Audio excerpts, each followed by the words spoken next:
Hola a todos, ¿cómo están? Los que nos ven y nos escuchan. Mi nombre es Diana García y ¿qué creen? Este es nuestro episodio número 4 de su podcast Docente. Hola, hola, yo soy Tony Flores, bienvenidos. Y bueno, el día de hoy estamos en este episodio y estamos celebrando también la bienvenida de Memo Vega. Muchas gracias por invitarme. Muchas gracias por estar aquí. Y bueno, queremos hablar acerca de un tema muy importante que es la gestión de las emociones. Hablamos mucho como docentes del tema con nuestros alumnos, pero también creo que es algo muy importante que tenemos que abordar para nosotros gestionar nuestras propias emociones. Fíjense que hoy tenemos a este excelente invitado, que ya verán conforme va avanzando la plática, con un perfil bastante interesante y de quien seguramente aprenderemos muchísimo. Memo, bueno, vamos a empezar con unas preguntas muy generales. ¿Quién eres? ¿De dónde vienes? ¿Dónde vives? ¿A qué te dedicas? ¿Y en qué crees? Tú, por donde quieras empezar. Perfecto. Bueno, puras preguntas que te haría Hacienda en un correo, ¿no? Muy ¿Quién bien. eres? ¿Dónde estás? ¿Cuánto facturas? Sí. Bueno, ya como ya dijeron, me llamo Memo.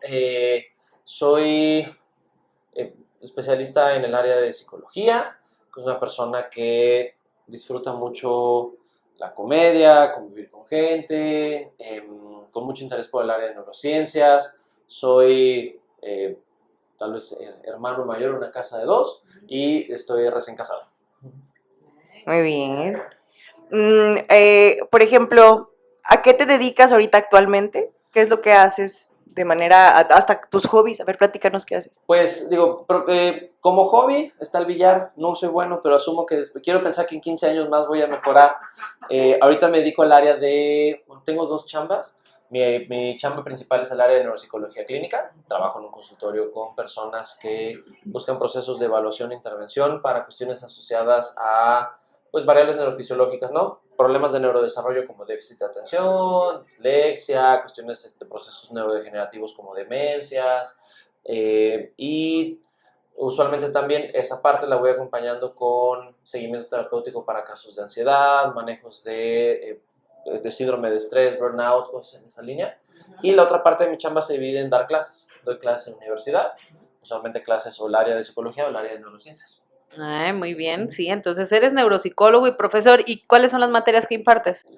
Varía un poco porque luego a ratos creo que soy un poco el comodín en algunos semestres, pero normalmente materias como bases biológicas de la conducta, evaluación neuropsicológica, diagnóstico diferencial, teorías de la personalidad o psicometría. Suelen ser las que más me tocan. Qué interesante. Oye, y también sé que eres estandopero. Es correcto, es mi identidad nocturna. Sí, sí. Platícanos, por favor, ¿cómo fue que llegaste ahí? ¿Qué es lo que más te gusta también de eso? Para que uno se haga comediante algo tiene que haber salido mal, ¿no? O sea, no es una decisión que una persona en pleno uso de sus facultades mentales haría.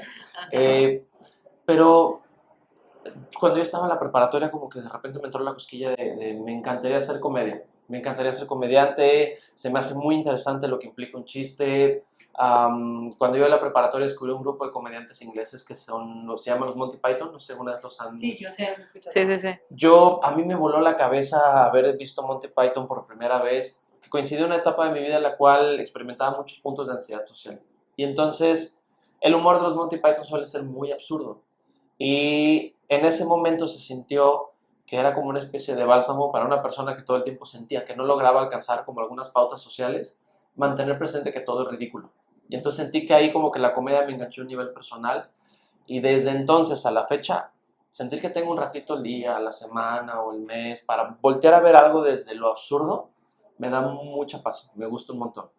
En aquel entonces, cuando yo quise empezar, pues no existía el stand-up, no había comedia formal, más allá de que si querías hacer clown, como hacer este arte del payaso, y pues no era una cosa que me llamaba mucho la atención desde ahí. Y años después dije, bueno, si no voy a ser comediante, voy a ser un psicólogo que sepa mucho sobre el humor, ¿no? Lo voy a tratar de entender así. Años después me invitaron a hacer comedia, por primera vez hace como 10 años, a contar chistes, a ser parte de un movimiento stand-up que se había hecho aquí en México, que empezaba en ciernes aquí en Guadalajara, y resultó muy útil las cosas que había leído sobre la psicología del humor para pensar entonces cómo escribir chistes. Y a la fecha, ha habido muchas cosas que han cambiado en el camino de la comedia, pero en los últimos años me he enfocado en hacer stand-up de divulgación de la salud mental. ¿Qué le decimos a la gente que no cree que existe la depresión? ¿Qué le decimos a la gente que no cree en la ansiedad? ¿Qué le decimos a la gente que nos dice, échale ganas, ¿no? Un poco por ahí ha sido el camino de la comedia combinado con la psicología. Wow, fíjate, Memo, que yo recuerdo haberte visto en el podcast de Se Regalan Dudas. Ya, se me viste sudar. Entonces, sí. En aquel momento hablabas de productividad y a mí me gustó mucho cómo abordaste el tema. Después Tony me platica de ti y me dice que estás ya dentro del rollo del stand-up y a mí me empezó a cuestionar, incluso con una plática que tuvimos previa, de que nosotros pensamos que la vida va por fases y resulta que no, que te tiran las cartas y tú vas ahí tomando. Todas. Entonces, ¿cómo fue el proceso de ser psicólogo y luego entonces tomar esta cuestión del stand-up? ¿Cómo te recibió la sociedad con esa... O sea, sí hubo un estigma. A tomatazo, ¿o sí, ajá, sí, ¿cómo sí, fue? definitivamente. Ha cambiado la postura, pero cuando yo, por ejemplo, empecé a dar clases o cuando yo estaba aprendiendo a hacer stand-up, estaba estudiando una maestría en neuropsicología clínica. Y, pues bueno, una maestría, una persona tiene que ser muy formal, muy académica. Sí. Ya saben que el estereotipo del académico es un desalmado que conoce muchas palabras largas, ¿no? Si el académico del doctor y cosas por el estilo. Yo me los imagino, todos los académicos se ven como Frollo, el del jorobado de Notre Dame, como en ese perfil. Y pues en aquel entonces, mucha de la gente que se enteraba que yo hacía stand-up, yo inclusive trataba de no mencionarlo en ciertos círculos, ¿no? O sea, no se vayan a enterar. Se sentía que iba en contraposición de lo que tenía que ser un académico formal. Y al principio, como gente diciéndome, bueno, pero ya va a acabar ese hobby, ¿no? Y te vas a concentrar en otras cosas. Ya vas a madurar. Ya vas a madurar, que a la fecha no ha pasado, pero tal vez este sea el año. Y eventualmente, cuando empezó a ser una cosa más conocida, más difundida, y cuando yo lo pude empezar a relacionar con cuestiones de divulgación, fue un poquito más aceptado. Pero sí podría decirles que a lo mejor como que antes del 2019 era una perspectiva ¿de verdad te subes a contar chistes? Ajá. Y aún cuando me invitas a un show, ¿no? Entonces Okay. sí, se ha cambiado. Esa... Sí, ha sido un rollo raro. Qué padre, me encanta. O sea, me hace muy interesante que tengas estas dos mezclas y que tenga una relación con la otra. Es divertido. Bueno, nosotros formamos este podcast. La idea principal es brindarles herramientas a los maestros. Se llama Docente con Z de Zen. Y bueno, mi pregunta va más allá ahorita en el tema de cómo observas tú el manejo de las emociones en los docentes en general o, bueno, por ejemplo, en México. Porque nosotros como maestras, y por una parte tú también eres maestro, ¿cómo es que tú observas que nosotros como maestros manejamos nuestras emociones y qué nos falta o en qué camino vamos? A ver, creo que en el contexto macro, lo que decías, Tony, que me parece muy interesante, ¿cuál es nuestra como salud emocional en México? ¿Qué tan dispuestos estamos a hablar de temas de esta naturaleza? Aunque ha ido progresando y es una cosa que a nivel mundial se ha vuelto necesario, más a raíz de todas las secuelas de salud mental asociadas a la pandemia, siempre hay una marcada resistencia, ¿no? Durante muchos años nos enseñaron que reconocer tristeza, demostrar vulnerabilidad, no comportarse de la manera más autorregulada y tal vez estoica posible, era siempre una falla moral. Aquella persona que llora, o aquella persona que dice que tiene ansiedad, o aquella persona que se siente desmotivada, desanimada, deprimida, lo que está haciendo es revelar un fallo. Y entonces, bajo esa lógica que durante mucho tiempo nos intentaron vender, pues la gente lo que vamos haciendo es aislarnos y vamos sacando esa variable de nuestra ecuación de la vida. Ahí está, la podemos registrar, la podemos reconocer, pero muchas veces evitamos hablar desde ahí. Sí. Creo que a raíz de entender cuánto de nuestra estabilidad emocional está vinculado a nuestra rutina, por el cambio tan drástico que tuvimos en la pandemia, la conversación se volvió forzosa, la tuvimos que poner al centro. Pensando también a partir de este asunto de la pandemia, creo que a los profesores se nos ha vuelto mucho más importante entender, problematizar y saber atender varios puntos de crisis emocional en las personas con las que compartimos. Creo que para los profes y de por sí hace una chamba muy complicada en términos de calibrar puntos de motivación, estrategias de aprendizaje, acompañamiento individual, acompañamiento colectivo, querer favorecer la autonomía, pero al mismo tiempo hacer que la gente sienta apoyada.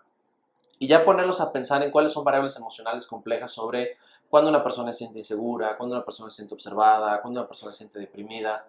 Pues al final de cuentas, quien está dispuesto de todos modos puede llegar a abrumarse, ¿no? Creo que ha habido muchos profesores que en estos últimos años han experimentado la necesidad, pero también desde un punto de angustia. Y es que, ¿qué hago? Ujú. ¿Qué hago cuando veo a un chico que siento que está en un punto de riesgo? Que pudiera o lastimarse o cambiar de manera radical como es, o que a lo mejor se siente tan vulnerable y tan frágil en una situación cotidiana que yo no sé cómo darle apoyo. Y creo que el ejemplo más claro de eso es pues todas las dudas que se generan, porque luego a veces me toca ir a escuelas para padres para hablar de muchas cosas de este estilo, a veces ir a capacitaciones de consejo técnico y cosas así, y que me preguntan, ¿qué hacemos cuando vemos a alguien que tiene un ataque de pánico? ¿No? Esa era una pregunta que antes de la pandemia ni salía, porque No. los ataques de pánico en las escuelas eran muy ocasionales. Y ahora no solo se ha vuelto importante, sino que se vuelve emergente. Creo que hay una parte de la población con los docentes que está muy dispuesta, pero también esa disposición está vinculada con angustia. De necesito saber qué hacer, y saber qué hacer ya, porque están pasando muchas cosas con las personas con las que comparto y no siempre sé nombrarlas. Pero también hay una brecha generacional, que hay gente que lo que te dice es necesito empatía a la vida emocional de con quien convivo en el aula, y hay gente que te dice disciplina. Ajá, ¿Tiene ansiedad? Pues aguántese. exacto. ¿Está triste? Pues aguántese. ¿Está enojado? Pues aguántese. Y creo que también muchas veces eso revela la resistencia de si yo agrego estas variables de como gestión emocional en mi ejercicio profesional, tengo que cambiar un montón el esquema. Y a veces el cambio se siente que tiene un costo bien elevado y no siempre lo queremos pagar. Sí, tienes mucha razón. Ahorita me vuela mucho la cabeza imaginándome a todo el sistema educativo, jefes, supervisores, Claro. ATPs, que van y prácticamente ni ellos saben qué aconsejarnos, ¿no? Pero digo, lo comprendo porque pues ellos no son los especialistas en el tema. Sin embargo, también de repente puedes encontrar al personal que está muy abierto a investigar, a buscar capacitación y todo, y los que dicen, eso no nos toca. Ajá, a mí lo mío es geografía de Jalisco. Por favor, no me nos pregunten dónde pasa. está la ansiedad en el cerebro. Solo quiero saber cuáles son los 125 municipios del estado. Es lo que quiero impartir. Así Sí. es. Ay, pues qué interesante. Bueno, ya con lo que comentas, creo que entonces no estaba tan mal pensando que una de las brechas, pues mayormente entre los docentes como adultos, es que somos analfabetas emocionales. Ese creo que es un gran punto, porque no solo tal vez no tengamos como la información que nos sería útil para darle contexto a nuestra propia vida emocional, sino que de manera sistemática tratamos de evitar Sí. pensar en eso, o Ujú. tratamos de evitar vivir eso. 1000 veces podríamos decir que a lo mejor personas de cierta edad evitan llorar inclusive hasta las circunstancias más demandantes. ¿Cuántos de nosotros no podrán voltear y decir es que nunca he visto a mi papá llorar o nunca he visto a mi mamá llorar, ni cuando se murió mi abuela o cuando se murió su mamá, algo en esa línea? Ajá, Tenemos una resistencia muy marcada para siquiera reflexionar al respecto. sí. Y si no nos damos la posibilidad de reflexionar al respecto, nuestra capacidad para llegar a conclusiones y luego ponerlas a prueba y ver qué podría ser útil para mí y para los demás, se pierde. Porque pensar en nuestras emociones necesariamente nos vulnera. Ujú. Y muchas veces vulnerarse era un costo que había mucha gente que no estaba dispuesta a pagar y que a la fecha. Yo podría decirles que, a ver, a lo mejor estamos hablando de como un conocimiento sobre salud mental y la importancia de las emociones. Pero todavía en mí está arraigado si me dan ganas de llorar en un lugar donde no lo tenía pensado, como puede ser el estacionamiento de un Pollo Pepe, ha pasado más de alguna vez. Entendí esa referencia muy bien. ¿Qué tal, trato de contenerme, porque no es aquí donde quisiera que sucediera. Ya después lo pienso y digo, ¿por qué? O sea, ¿para qué quería contenerme? Pero ahí lo que se va revelando es cuánto se nos ha entrenado a resistirnos a pensar en nuestra vida emocional y cómo eso limita el aprendizaje de qué podemos ser por nosotros mismos y cómo podemos acompañar a los demás, dentro y fuera del aula. Ujú. Justo sobre eso me pone a pensar desde mi punto de vista y porque también es uno de los principios por los cuales creamos este podcast, es justo trabajar en el autoconocimiento. Claro. Entonces creo que sí es una herramienta muy importante el ser consciente de nuestras emociones y cómo incluso estas afectan el desempeño que tenemos en el aula.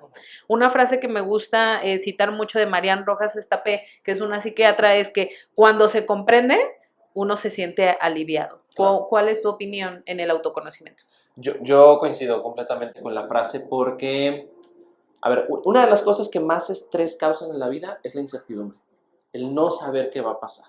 Y lo vemos en diferentes niveles. No saber si vamos a poder pagar la renta, no saber si al día siguiente a lo mejor se nos dice el jefe, oye, te veo en mi oficina, ¿qué nos va a decir? ¿De qué nos va a hablar? cosas básicas como alguien te manda un mensaje y te dice, oye, y luego no te manda nada en 4 horas y dices, oye, ¿qué era lo que me ibas a decir? Por amor de Dios. O el famoso de tenemos que hablar. Exacto, 3 puntos suspensivos y luego 2 días de nada, ¿no? Y a nosotros allá en nuestro cuarto con un tablero con teorías de conspiración sobre qué es lo que podemos estar hablando.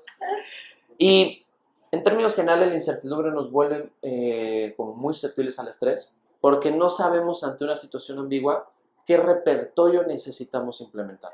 Cuando yo no sé cuál es la naturaleza del problema, no tengo idea de qué herramientas me son disponibles. Bajo esa misma lógica, si yo no me conozco muy bien o no reflexiono mucho sobre mi experiencia, no sé cuáles son puntos susceptibles y no sé cuáles son puntos fuertes. Y por lo tanto, la incertidumbre de quién soy y cómo me desempeño en diferentes áreas me pesa. Si yo no sé cómo voy a reaccionar cuando hablo en público, contra cuando a lo mejor me toca hacer de comer o contra cuando tengo que pichar un proyecto en una junta, pues el no saber qué podría hacer yo me convierte a mí mismo en un factor de incertidumbre. Cuando me conozco fortalezas y conozco debilidades, me conozco en diferentes contextos, esos signos de interrogación se hacen cada vez más chiquitos. Uno nunca termina de conocerse por completo, pero una buena idea de quiénes somos ayuda a reducir la incertidumbre y nos ayuda a enfrentar incertidumbre en otras áreas de manera más efectiva. Entonces yo coincidiría con esa frase de Marian Rojas. Sí, totalmente. Hoy en la mañana tuve la oportunidad de dar una capacitación para unos maestros acá en un plantel de Jalisco y platicábamos acerca justamente de la salud mental, ¿no? Y mis maestros decían, tenía maestros muy jóvenes, tenía maestros también ya que tienen muchos años dando clases, unos que vienen de escuelas públicas, unos que vienen de escuelas privadas y pues tienen diferentes contextos, ¿no?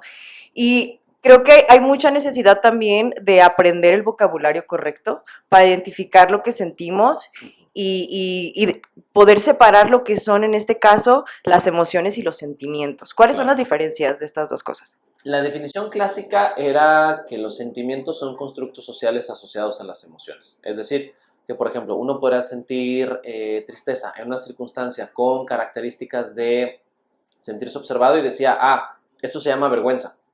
Es una tristeza a la cual le atribuimos el significado de perder estatus social. Entonces, más o menos así las diferenciamos. Es decir, podemos decir que todos los miembros del reino animal podemos sentir enojo, podemos sentir tristeza, podemos sentir alegría, pero tal vez no todos los miembros del reino animal van a sentir vergüenza, ¿no? O sea, no me imagino, no sé, un perro culpable. Aunque la gente te diga, sí, cuando se orina yo le dije que no se orinara ahí, o sea, no se puso triste porque le grité, se siente culpable porque sabe que me falló como dueño, ¿no? No necesariamente, y esa sería la distinción clásica. Ahora, gracias a luego algunas investigaciones bien interesantes en el campo de neurociencias, sabemos que la línea entre emoción y sentimiento no está tan claramente separada como antes la pensábamos. Decíamos, una emoción es, digamos, como una experiencia afectiva básica. Cuando le ponemos una construcción social, una definición más compleja, la llamamos sentimiento. Pero ahora hay unos entrelaces que creo que son más interesantes. Y que luego eso siempre me parece una muy buena pregunta cuando me toca trabajar con profesionales de la salud mental o con los chicos en la universidad. A ver, parte del supuesto de lo que van a hacer profesionalmente es ayudar a la gestión emocional con las personas con las que trabajen en algún nivel. Díganme entonces qué es una emoción. Y de repente empezamos a trastabillar. Y que me parece muy interesante porque si este es tu insumo de trabajo, deberíamos tener la facultad de definirlo de manera clara.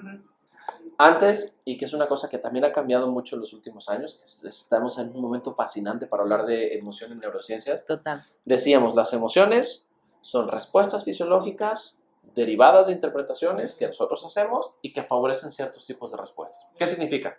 Yo de repente me siento enojado. Es una respuesta fisiológica, lo puedo reconocer. Se me pone roja la cara, siento que aprieto los músculos, se me acelera el ritmo cardíaco. Te da calor. Te da muchísimo calor en algunos casos, se te cae el cabello en algunos otros, cosas que van pasando en esa línea. Esa respuesta fisiológica depende de una creencia o una valoración que hice en ese momento. ¿Cómo es posible que esa persona se haya estacionado tapándome la cuchara? ¿No?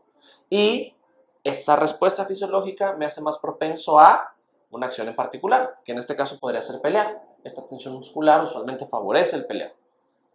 Ahora sabemos que las emociones no tienen tampoco esa línea tan clara.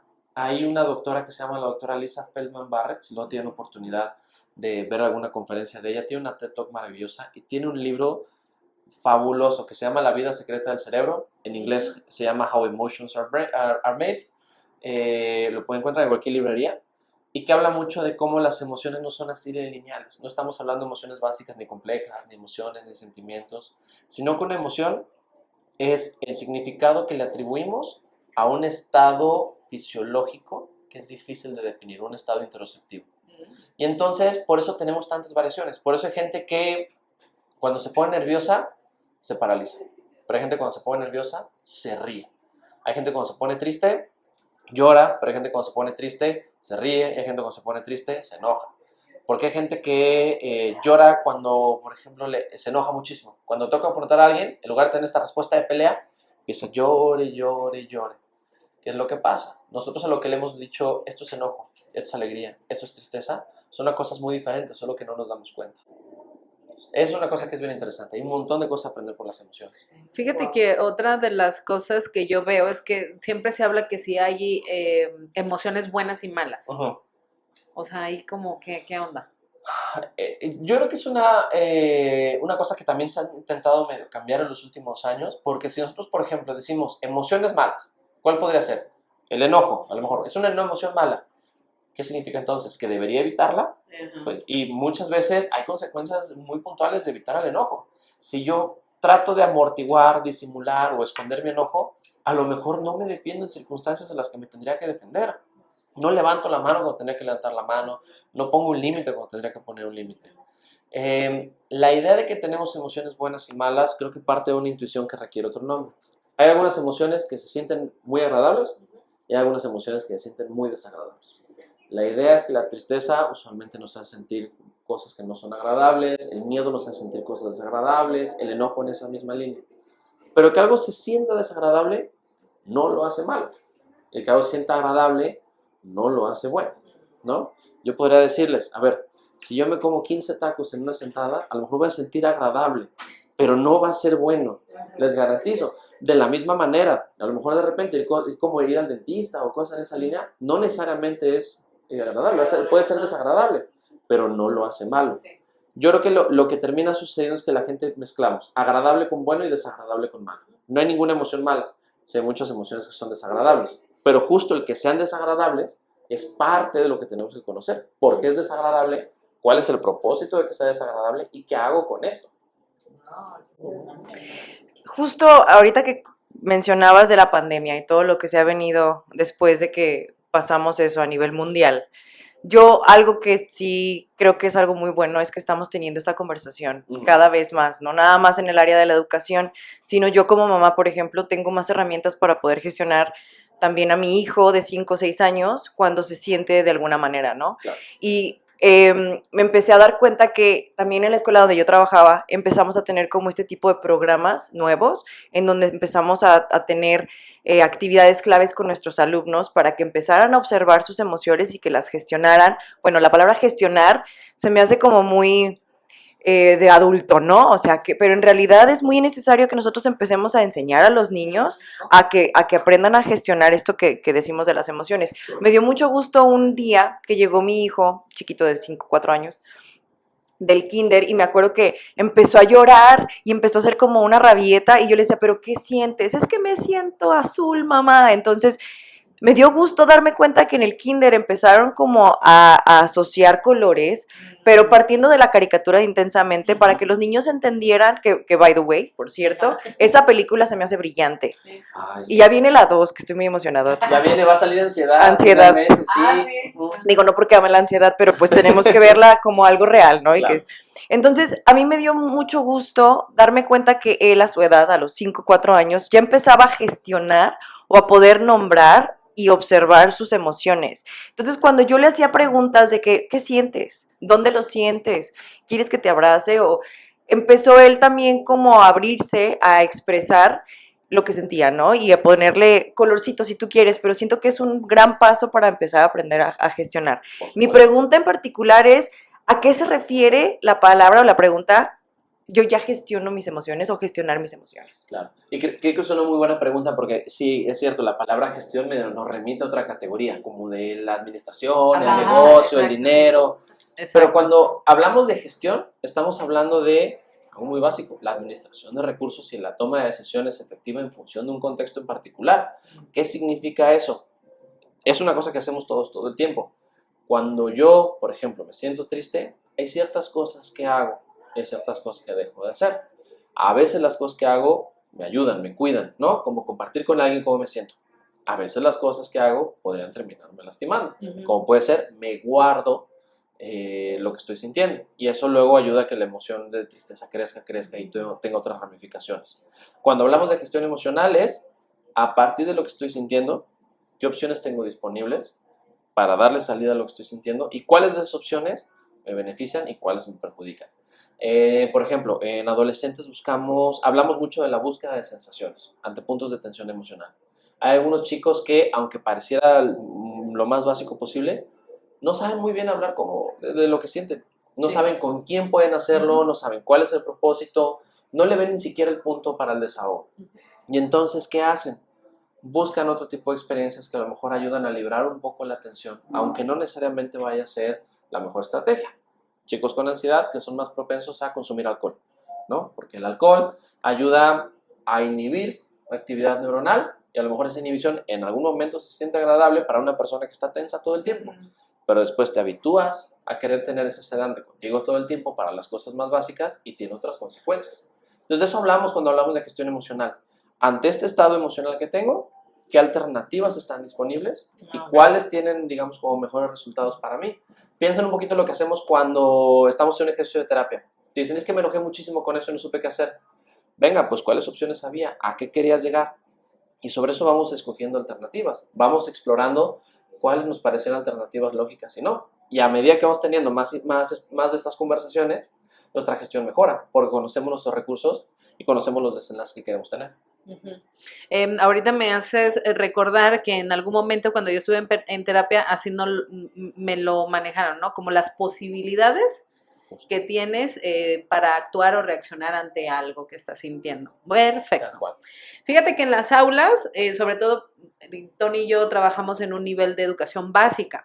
Entonces, pues si tú recuerdas a lo mejor cuando recibiste tu educación básica, pues era un método muy conductista, ¿no? Ese enfoque muy de, te portas bien o no te portas bien y este tipo de cosas. Entonces, yo creo que a veces cuando se abusa mucho de este enfoque, porque de alguna forma pues todavía sigue muy permanente en las aulas, pero cuando hay un abuso en ello, pues se llegan a invalidar mucho las emociones. Tú lo decías ahorita, ¿te sientes así? Aguántese. Y, sientes esto, entonces aguántate. Y a veces también, a su vez, cuando un docente es con ese enfoque muy marcado, pues es un docente que también luce hasta cartonado, es una persona muy estricta, es alguien que no se mueve de la línea, ¿no? Entonces, pues yo quiero saber si, pues si esto realmente, pues qué, o sea, ¿cuál es la finalidad? Porque el enfoque conductista pues siempre va a seguir. Entonces, pues, ¿qué enfoque pudiéramos decirle a los docentes o cuál es la importancia de que nos veamos desde ese punto o qué es bueno, qué no es tan bueno? No sé cómo expresar en esta parte de la invalidación, sobre todo de las emociones, y que estamos nosotros ahí, siendo que el aula pues se pinta como un lugar seguro, ¿no? Justo, a ver, creo que la idea de repente querer poner a todo el mundo en una línea, independientemente cuál sea su experiencia emocional, luego continuamente vamos a ver si es contraproducente, ¿no? O sea, como decirle a alguien, independientemente de cómo te sientas, tienes que hacer esto. A medida que el resto de la gente se va familiarizando con cómo se siente, mucho menos se va a ajustar a la regla por el simple hecho de ajustarse a la regla. La disciplina en términos generales puede ser muy buena, pero creo que a veces mezclamos disciplina con obediencia. Y a veces mezclamos disciplina con negar nuestra propia experiencia y que no son cosas que van a ser funcionales. Yo pensaría que la idea de poder poner en contexto la vida emocional justamente es entender cuáles son los elementos con los que estamos contando para poder alcanzar los objetivos en el aula con diferentes chicos. Cada quien, y seguramente ustedes como docentes lo han vivido y lo han acompañado en muchas capacitaciones, yo les puedo decir que para mí es una cosa importante también, cada persona que participa en el aula tiene su propia personalidad, tiene su propia forma de hacer las cosas, y así como cada quien a lo mejor puede tener competencias distintas también en el aprendizaje, como esta persona sabe hablar muy bien, esta persona escribe excelente, esta persona es muy buena para representar de manera gráfica las cosas. Los elementos emocionales de cada elemento en el grupo también participan de manera distinta y colaboran para los ejercicios. Pero si yo me posiciono desde quisiera que todos ustedes se alinearan a este perfil. Y no me interesa cómo se sienten, solo necesito que se alineen a este perfil. De entrada, ni lo voy a lograr necesariamente como lo crea que pueda lograrlo, a menos que tenga un control excesivo, como poder darles descargas eléctricas, que hasta donde tengo entendido ya no está permitido. Espero que no. Tendría que revisarlo en algún lado para confirmarles. O continuamente topar con pared y sentirme frustrado porque las personas no están haciendo lo que yo esperaría en mi planeación. Y a veces eso lo que revela es como resistencia en el docente a modificar su manera de entender el mundo. Ahora, yo ahí diría, a mí me gusta mucho el enfoque conductual, pero creo que muchas veces lo que pasa en el puntito extra bien aquí, tacha acá, es más bien una versión como de caricatura, porque una de las cosas que luego dicen mucho los conductistas es, tú no puedes modificar el comportamiento de una persona si no conoces cuáles son sus variables disposicionales. ¿Cómo está? El cómo está una persona hace que una actividad que tú le solicites o que un punto de reforzamiento sea o muy alcanzable o profundamente lejano. El ejemplo más claro es, podemos tener la misma persona en clase, la persona con una personalidad extrovertida, amable, colaboradora, y le dices, oye, ayuda a explicar este punto en clase. Y el día 1 lo hace perfecto. Y al día siguiente lo ves en un estado de tristeza profunda. Y a pesar de que tiene esas habilidades, esa disposición, ese estado disposicional, no le permite hacerlo de siempre. Si yo quiero modificar ese comportamiento, si quiero promover un comportamiento distinto, necesito entender qué significa la tristeza. Y no nada más como, te dan ganas de llorar, sino, claro, con la tristeza baja el ritmo cardíaco, es mucho más difícil concentrarse, tenemos más pensamientos intrusivos. ¿Qué hago con eso? Entender las emociones es una herramienta profesional para quienes trabajamos con personas, más en el espacio de la docencia. A mí me llegan como muchas cosas a la cabeza con esto que hablas, y una de ellas es la empatía, ¿no? Uh-huh. O sea, hablamos mucho, y también en el consejo, los consejos técnicos y en las formaciones de los docentes es de que, pues tener empatía con el alumno y también lo que está viviendo, su contexto familiar, y hablamos mucho así del alumno y el alumno, pero y luego y el maestro. Hoy platicaba con mis maestros y había una diapositiva que decía, la empatía es la clave. Y de ahí salieron un montón de opiniones, ¿no? De, sí, pero ¿y quién nos cuida a nosotros? ¿Por qué la institución no ve por nosotros? ¿Y nosotros en qué momento? Y bueno, sabemos que hay escuelas que sí tienen como este apoyo, ¿no? De psicología, tanto para los alumnos como para los docentes. No estamos muy acostumbrados a acercarnos a las escuelas y a pedir ayuda a los psicólogos. O sea, yo de manera personal, cuando yo pedí apoyo psicológico, lo hice por fuera, no lo busqué adentro de la escuela. Pero se agradece cuando una institución lo tiene. El punto aquí es cómo aprendemos los docentes a ser empáticos primero con nosotros mismos o hacer un ejercicio de empatía personal antes de buscar tener empatía con alguien más. Porque yo soy de la idea de que una persona puede estar constantemente cuidando a otra y se puede dejar. Pero también hay personas que piensan, yo no puedo ser empática contigo si no soy empática conmigo. Entonces, ¿qué nos puedes hablar acerca de esto? Creo que la empatía en este contexto es un fenómeno bien interesante. Casi siempre hablamos de la empatía como ponerse en los zapatos del otro, ¿no? A mí me gusta, hay definiciones como el área de neurociencias que hablan de la empatía es simular lo que creo que estás sintiendo en mi propio cuerpo.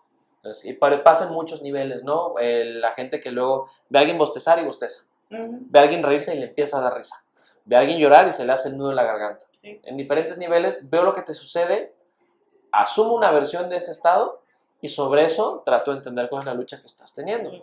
Creo que para muchas personas buscar la respuesta empática también puede ser un poquito difícil porque, de nueva cuenta, implica vulnerarse. Entonces, primero tengo que ser empático conmigo desde la perspectiva de que lo que me estoy demandando en el aula es un proceso. Y como todo proceso tiene subidas y bajadas. Y como platicamos en otro momento, ahorita me acordé que hoy saliendo de clase dije, híjole, no, hoy mi clase nada más no fue lo que esperaba. Y fácilmente me puedo haber ido por el carril de regaño, ¿no? Y el carril de regaño puede ser muy largo, pero si lo trato de asumir como una situación en la que voy aprendiendo, siempre una circunstancia con un grupo nuevo, pues puedo tener un poquito más de compasión. Y eso es bien importante, que puedo tratar con paciencia, puedo tratar con un poquito más de ternura y sobre eso enfocarme en cosas más específicas. Y si lo puedo hacer conmigo, también podría hacerlo con otras personas que están viviendo esta situación. Creo que con los profesores hay una oportunidad bien importante de que sean su propia red de apoyo, también a ese sí. nivel. Cuando uno tiene empatía de un estudiante siempre es muy lindo, saber que alguien voltea y reconoce y te dice, oiga, profe, está cansado, ¿verdad? Pero bueno, de todos modos, gracias por haber venido. Y uno viene con las ojeras hasta acá y dices, de nada, qué bueno que disfrutaron la clase. Lo cierto es que estas experiencias son muy escasas, no nos pasa mucho así. Pero de profe a profe, claro que es mucho más sencillo voltear y decir, no te preocupes, a mí me pasa todo el tiempo. Esta idea que estás teniendo sobre vamos a renunciar a esto y nos vamos a ir a vender cocos a la playa, yo la tengo todos los lunes de quincena, ¿sabes? Y por lo menos nos sentimos que contamos con otras personas que saben lo que estamos sintiendo y que tienen herramientas para lidiar con lo que estamos sintiendo y que por lo tanto les podemos ir a preguntar, oye, cuando tú estás en este estado de en qué momento me metí a esto, me debía haber dedicado, yo debía haber sido contador. Cuando tú estás ahí, ¿cómo te sales? ¿No? Y creo que es una cosa muy valiosa. Cuando yo empecé a dar clases y me tocaba esta angustia, volteaba y lo preguntaba con la gente a mi alrededor. Yo creo que uno de los grandes consejos que me dieron al principio respecto a docencia fue el, si tú sientes que planteaste algo mal en clase, regresa al siguiente día y diles, oigan, creo que planteé esto mal en clase, entonces lo voy a volver a intentar. Y la gente te responde muy bien. Entonces, eso le quita componentes de angustia a las cosas. Pero solo se puede dar, si yo le digo a alguien más, necesito que comprendas cómo me estoy sintiendo. Y vas exponiéndote a ver quién sí y quién no. Sí. Fíjate que ahorita que estamos platicando sobre la vulnerabilidad, pues otra de las cosas cuando estamos vulnerables es si comunicamos o no el cómo nos sentimos. Entonces, a mí me gustaría saber si realmente sí es importante el que estemos comunicando cómo nos sentimos, decirlo en nuestra familia, e incluso decías tú, a lo mejor una red de apoyo pues es un buen punto, o nada más hacerlo con la gente más cercana, o sí a lo mejor es importante que nuestros jefes sepan cómo nos estamos sintiendo, o a nuestros alumnos. Digo, hago yo esta pregunta porque de por sí ya comunicarse pues es todo un arte, y todavía comunicar emociones pues me imagino que ha de ser mucho más. Claro, creo que siempre cuando hablemos de comunicar nuestras emociones tendremos que pensar en la pertinencia. Okay. Porque la pertinencia nos dice con quién y en qué lugar. Sí. No siempre vamos a expresar emociones de manera pertinente. De hecho, las emociones son muy mañosas. Si uno no las comunica de manera asertiva, la emoción va a salir. Sí. La emoción es como ir al baño. Si tú no escoges cuándo y cómo, te va a ir a alcanzar hasta donde estés. Idealmente, cuando queremos compartir nuestras emociones, lo que estamos sintiendo y pensando, siempre hay que preguntarnos ¿para qué? Y cuál es el mejor momento. Tomando en cuenta que los para qué no siempre son claros, y una cosa que luego creo que pasa mucho en consulta, que me preguntan, ¿y cuál sería el mejor momento para tal o cual tema? ¿No? Pues realmente hay temas que no tienen un mejor momento. Hay temas que más vale tocarlos de una manera clara y asertiva. Pero la idea de que nosotros podemos vernos beneficiados hablando de lo que estamos sintiendo es algo que tenemos que difundir todavía más.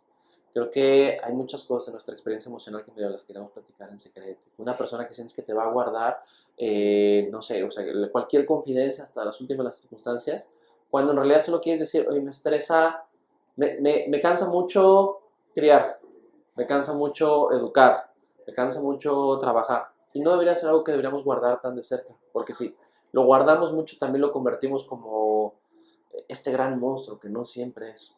Las cosas que nos guardamos las vamos haciendo cada vez más grandes. Algo que yo también estaba pensando, ahorita que decías de compartir lo que sientes con las personas que están alrededor y más como docentes, ¿no? Parte de las capacitaciones que nosotros damos también es el tema de la vulnerabilidad y encontrar nuestra tribu. Y una de las preguntas o reclamos que recibí hoy en la capacitación fue, ¿y quién nos cuida a nosotros? O sea, ¿por qué la institución no, bla, bla, bla? Y otro maestro, que de hecho es psicólogo, que by the way, voy a hacer un paréntesis aquí, yo siempre he pensado que los maestros deberían de aprender algo de psicología. O sea, yo siento que la parte de la docencia tendría que estar ligada también con como análisis muy básico de lo que son las gestiones emocionales y todo el tema de salud mental, porque pues estamos frente a pequeños humanos, ¿no? Que tenemos la responsabilidad de acompañarlos en su trayecto por la educación. Y viceversa, yo creo que todos los psicólogos debemos tener algunos elementos de docencia bien importantes, porque aparte de acompañar a alguien, es poner en la situación en la que tiene que aprender a hacer cosas diferentes, o como de llevar un proceso, una secuencia diferente. Claro, sí, totalmente. No lo había pensado así, pero sí. Yo pensaba desde la carencia que yo como maestra tengo, pero sí es cierto, tiene mucha lógica. Bueno, a lo que iba es que después de que esta maestra así como que un poquito sentida dijo, pues es que a nosotros nadie nos cuida y bla, bla, bla. Un maestro que es psicólogo sí dijo, pues acércate a tu red de apoyo y si no la tienes, voltea alrededor. O sea, ya trataste de acercarte a platicar y tratar de expresar lo que sientes o buscar a alguien que le ha pasado, cómo le ha hecho esa persona para salir de ahí o temas que podrían ser muy sencillos para alguien solucionar dentro del aula. Otra persona en su mal día puede ser un detonador muy fuerte, ¿no? Claro. Entonces, en este caso, mi pregunta es, ¿qué puede hacer un docente como top 5, ¿no? De 5 puntos. Punto número 1. Si un docente todavía no está listo para ir a terapia, porque creo que la decisión de tomar terapia es una decisión fuerte, ¿no? Y nosotros que tomamos terapia, bueno, en mi caso particular, yo empecé a tomar terapia desde muy joven, para mí es muy normal y creo que las generaciones nuevas también, tanto así que de repente escucho a los chicos de que te juzguen, ay, deberías de ir a terapia, a veces lo tomamos como un insulto y es muy normal para ellos. Pero ¿cuáles son los 5 puntos que tú crees que un docente podría ayudarse a sí mismo para gestionar sus emociones antes de ir a terapia? 5 puntos, muy bien. 5. Qué bueno, pero traigo una lista de 5 puntos aquí. A ver, perfecto. Mira, yo pensaría en varias cosas. Yo creo que la principal es mantener presente que porque uno es el docente, no significa que uno pierda sus vulnerabilidades. Creo que a veces el estar en este organigrama que se siente como vertical, sentimos que como nosotros ejercemos control de varias cosas de la dinámica de la clase, deberíamos siempre estar en control de las circunstancias y deberíamos ser inmunes ante la retroalimentación negativa, ante un mal resultado y cosas por el estilo. Bien importante, yo creo que está en el punto opuesto, reconocer que uno se puede sentir bien frustrado y ya, y que hay un mal día y ya, y que sentirse frustrado, tener un mal día, tener una mala semana, tener un mal bimestre o trimestre, como ahora se manejan, no modifica tu cualidad personal y tu cualidad profesional. Porque si nosotros le ponemos ese peso a sentirse mal, entonces difícilmente vamos a querer hablar de ello. Si yo voy y le digo a alguien que me frustra mi trabajo, o me ha frustrado mi trabajo en este trimestre, y entiendo que es algo que pueda pasar en mi chamba, lo platico con naturalidad. Pero si yo voy con la atribución de que decir, estoy cansado de este grupo, estoy cansado de este año escolar, estoy cansado de esta materia. Si yo pienso que cuando la gente me escucha decir eso, estoy revelando una debilidad, estoy revelando falta de profesionalismo, ¿qué va a pasar? No lo voy a decir. Entonces creo que uno tiene que constantemente asumir que es susceptible de que pasen algunas cosas en nivel emocional que no son agradables y que eso no le resta en ningún sentido a tu estatus en ninguna situación, ni el personal, ni el profesional. Ese sería 1. 2, siempre tenemos que ser, creo que muy estratégicos con nuestra administración de la energía. En términos de decir, a veces agarramos batallas que creemos que nos van a resolver la vida emocional cuando en realidad no va por ahí. Si este chico me hace caso, o sea, con este le voy a dar marcaje personal y en cuanto resuelva este voy a sentir más tranquilo. Cuando ni siquiera eso era lo que nos hacía falta y a lo mejor era un proceso que estaba por afuera de nuestras manos. Hay que tener, creo que siempre mucha cautela en qué tanto nos exigimos y para qué. Hay que ser muy buenos para administrar recursos. 3, siempre hay que pensar que nos repara. Siempre tenemos que pensar que nos repara. Y es una cosa que tiene que ver un poco con los modelos de productividad. Nosotros no podíamos pedirle a una tablet, a una computadora, a un celular que se mantenga activo sin pila. Decimos, no lo podemos obligar. Por más importante que sea el correo que tengamos que mandar, por más importante que sea el documento que tenemos que terminar de redactar, no lo podemos obligar. Sin embargo, nosotros sí nos hacemos eso. Estoy muerto de cansancio, no puedo más. Ay, pero es bien importante que termine esta planeación.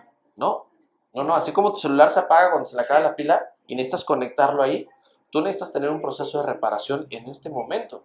Y por más importante que sea lo que tienes que hacer, si no lo mantienes presente, lo único que vas a hacer es empezar a prestar recursos que deberían ir dirigidos a otras cosas que son importantes en tu vida, a situaciones que no lo ameritan o que a lo mejor son más estresantes. Entonces siempre hay que pensar que nos repara. A veces podemos decir, me reparo unas vacaciones en la playa. Perfecto, pero esas no las podemos tomar todas las semanas, ¿no? Hay cosas más básicas que nos reparan también. Dormir. A mí me repara dormir. Hay gente a la que le repara mucho dormir, hay gente a la que le repara reírse, salir con amigos. Ir a un stand-up, pero ir a ver un show, hay un show del 14 de marzo. Aquí es el momento donde ya pagué la publicidad, sí. Muchas gracias. Hay gente a la que le repara, no sé, ver una película que ha visto 10,000 veces, pero ver esa película. Hay gente a la que le repara cocinar. Todos tenemos procesos de reparación, tenemos que tenerlos bien presentes. 4, creo que es una cosa muy importante, hay que ser muy cautelosos con cuáles son los significados que le damos a nuestra vida emocional. Si yo reconozco que estoy enojado, ¿cómo siento que van a ver los demás? Si yo reconozco que estoy triste, ¿cómo siento que van a ver los demás? Si yo reconozco que algo no me importó, ¿cómo van a ver los demás? Y esos significados que les ponemos, ¿realmente sí son así? No hay espacio de cuestionamiento, porque a veces ponemos algunas atribuciones que nos cierran por completo. Y 5, bien importante, que la gestión emocional siempre tiene que ser compartida, por una o por 50 personas. Hay un montón de luchas que no podemos hacer solos. Entonces, si no quieren ir a terapia, no vayan. Digo, yo sé que la terapia es un recurso muy valioso, también luego creo que lo manejamos del otro lado de, ve a terapia. Pues no toda la gente necesita terapia, no pasa nada. Ajá. Lo que sí se puede decir es que toda la gente necesita gente. Entonces, si no es a través de un terapeuta, piensa con quién sí. Hay mucha gente a la que luego le pasa, perdón, ibas a decir Es algo. que me viene a la mente lo que decías tú, que no todo es terapia, pero luego también siento con este tema de que ya es como que más común y luego también se romantiza la terapia, ¿no? O sea, sienten que ya con eso van a solucionar todos sus problemas, digo, probablemente sí, pero pues lo que no se nos dice es el cómo te metes y todo el proceso que vas a vivir y pues tampoco no es tan agradable. O sea. Claro, y realmente no es que uno vaya a resolver todos sus problemas en terapia. Ojalá pudiéramos tener, digamos, ese nivel de eficiencia. Pero en realidad es que ir a terapia es voltear a ver aquellas cosas en tu vida personal que no te son agradables y convertirlas a variables que te permitan implementar otro tipo de soluciones. Es un poquito como de repente cuando uno va con, piensa en un técnico en computadora. Yo lo único que puedo hacer cuando escucho que esto falla es, digo, está prendido el ventilador. Bueno, este no tiene ventilador, pero ustedes entienden, ¿no? Se calentó, se trabó, pero el técnico sabe ver eso y traducirlo a variables que para mí no son alcanzables. Cuando, por ejemplo, a mí me toca trabajar con una persona que tiene pensamientos ansiosos, yo sé escuchar lo que está pensando y traducirlo a otras variables que me permiten decir, oye, ¿lo habías visto así? Y sobre eso tomar otro tipo de decisiones. Pero de nuevo, la terapia es una herramienta, como hay otras herramientas que nos pueden ayudar a sentirnos mejor. Lo que sí diría es, quien intenta lidiar con conflictos emocionales en soledad, lo hace porque asume que el conflicto emocional le resta estatus como persona y por lo tanto no lo puede compartir. Entonces, rodéense de su gente. Hay gente luego que en consulta dicen, es que no confío en nadie.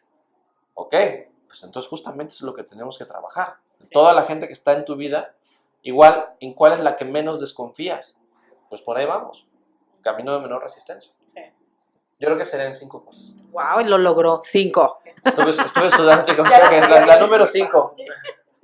Fíjate que uno de los deportes extremos que jugamos los docentes en el aula es la resolución de conflictos. Desde que llegas hasta que te vas. Y no nada más con los estudiantes, a veces también millones, a veces también pues con los mismos compañeros o bueno, es parte de la dinámica. A mí, yo al menos me pregunto que a veces al resolver conflictos, cuando no tenemos como pues ciertos recursos o herramientas y menos una gestión emocional que es la que hemos estado hablando, entonces buscamos como complacer, ¿no? O salir como del compromiso y bye. Pero a mí sí me gustaría a lo mejor constatar y decirle a los docentes que nos están viendo y escuchando qué papel juegan las emociones en la resolución de conflictos y sobre todo a lo mejor cuál sería la forma adecuada de resolverlos y no nada más estar complaciendo. ¿Por qué digo la palabra complaciendo? Porque mucho se ve entre los docentes que estamos solos contra el mundo, estamos solos contra el sistema, que contra los papás, que nada más van a creer la verdad del alumno y que los jefes no nos voltean a ver a nosotros y cómo nos sentimos.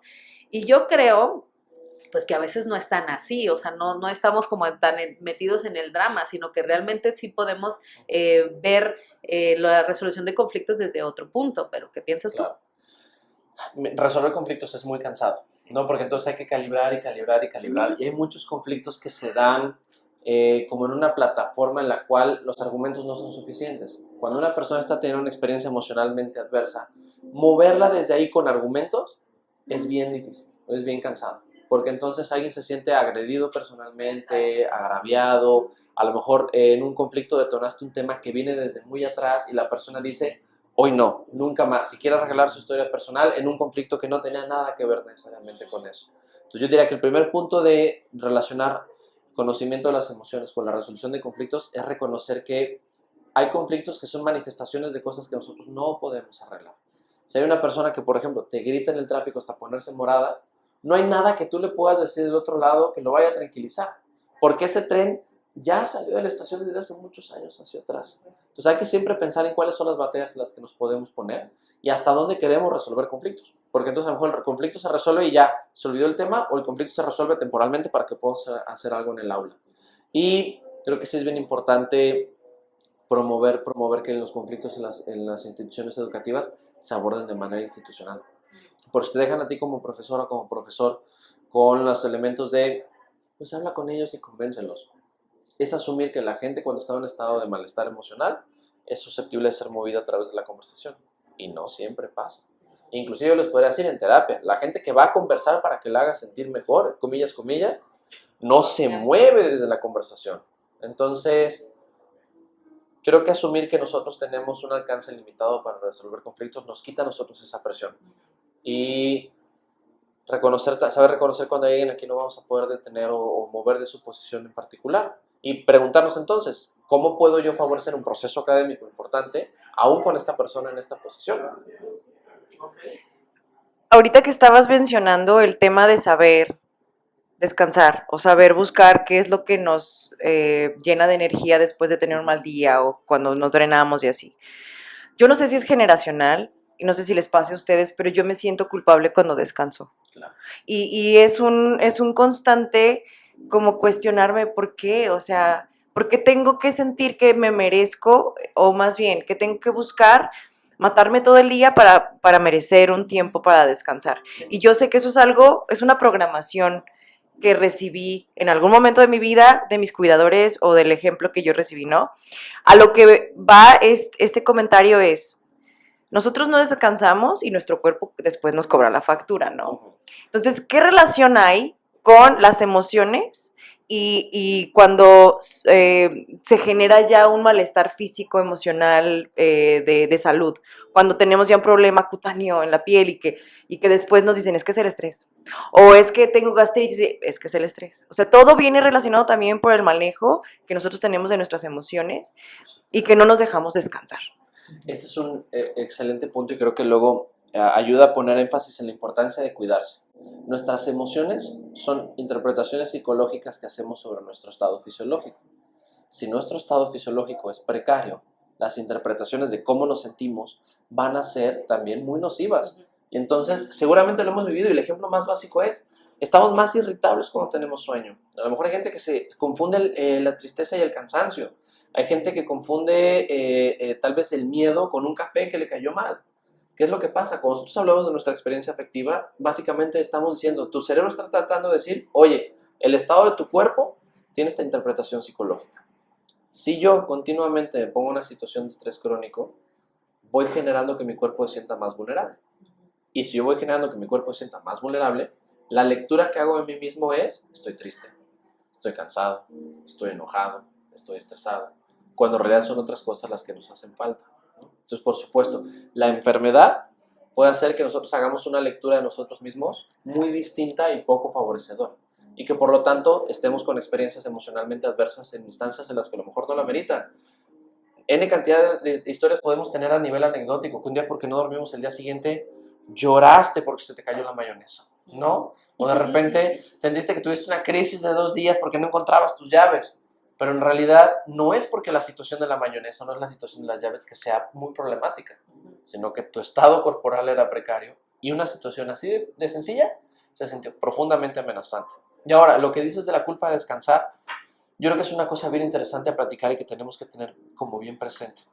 Se nos educó a decir, a pensar, a creer que nosotros tenemos que producir y que el descanso es cuando hemos generado un tope de producción. Pero en realidad, la producción y el descanso son parte del mismo ciclo. Si yo no reparo los insumos con los cuales voy a producir, no puedo generar nada que a lo mejor sea considerado como responsable o valioso. Entonces, suspender algo que estoy haciendo para descansar es garantizar los insumos que me permiten producir. Es parte de un ciclo, es el mismo ciclo. Si yo lo separo, ¿qué digo? ¿Cómo voy a dormir? Tengo cosas que hacer.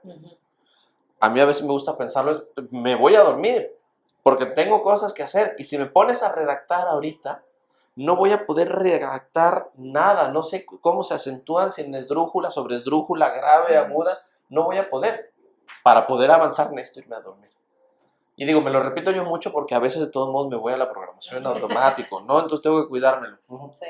Ay, Memo, pues muchísimas gracias. Hemos llegado al final de nuestro episodio y pues, ¿qué te pareció? ¿Cómo te sentiste hablando? Digo, tú eres el experto, ¿verdad? Pero ¿cómo te sentiste aquí en nuestro podcast? Muy bien, la verdad estuvo muy a gusto. Me gusta mucho platicar de estas cosas. Además creo que está bien interesante con la perspectiva que ustedes ponen en la mesa de cómo lo vamos explorando, qué nos da, qué puntos de incomodidad va generando. Y entonces creo que siempre es bien lindo conversar con personas que quieren tener una postura crítica al respecto de cosas a las que estamos habituados. Sí. Así estuvo muy a gusto. Muchas gracias por invitarme. No, qué bueno, gracias a ti por venir, aceptar la invitación. Y ahora sí es el momento de tu comercial.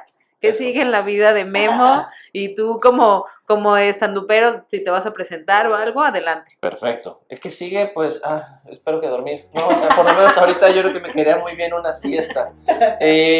Sí, bueno, si quieren seguirme en redes sociales, voy a voltear para acá de manera sutil. Sí, allá. Pueden seguirme en @memovegao o en las redes del instituto en el que trabajo, que es @inagdl, ina con doble N. Si lo googlean con doble N, primero les va a salir una cantante rumana porque no investigamos nuestras siglas y después les va a aparecer el Instituto de Neuropsicología y Neurociencia. Ahí nos pueden buscar y voy a tener show el 14 de marzo porque si a alguien le gusta, ahí puede ver el flyer en las redes. Oigan, pues nuestras redes sociales, estamos en contacto en Instagram, @do.cente, recuerden que es con Z, TikTok, @do.cente.t, no, cen.t, y YouTube, el canal de YouTube es docen, con una diagonal, salud mental para docentes. En todas nuestras redes estará activo el link para que con mayor facilidad puedan ver todo el episodio completo. Pues nada más preguntarles a ustedes qué les pareció el capítulo, con qué se quedan, cómo cierran, qué sienten, si quieren comentar, pues ahí con muchísimo gusto estaremos leyendo sus mensajitos. Mil gracias nuevamente, Memo. Gracias a ustedes que nos ven y acuérdate de suscribirte a nuestro canal y compartirnos con algún colega o con alguna persona que tú consideres que esta información le puede ser de utilidad. Hasta la siguiente. Bye bye.